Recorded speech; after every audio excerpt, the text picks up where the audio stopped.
Vacanze estive 2021. I veneti per ora stanno scegliendo il Veneto o il resto d'Italia. Per l'estero non vanno oltre Grecia e Spagna.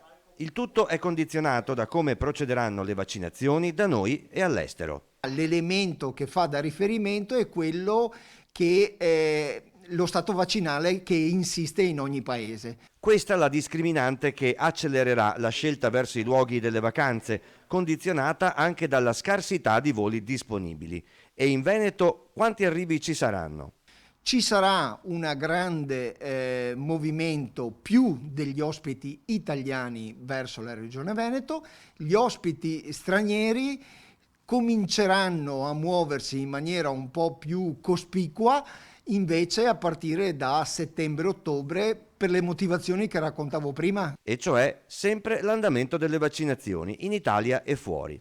Padova, Città d'Arte e le Terme si riprenderanno? L'efficacia dell'offerta turistica che il capoluogo offre si declinerà molto su quelli che sono gli eventi che si andranno a realizzare soprattutto nel secondo semestre, verso la fine del secondo semestre, mentre le terme godono del fatto che è la destinazione Covid-free per eccellenza. Ci sarà una frequentazione per quanto riguarda il secondo semestre prioritariamente italiana.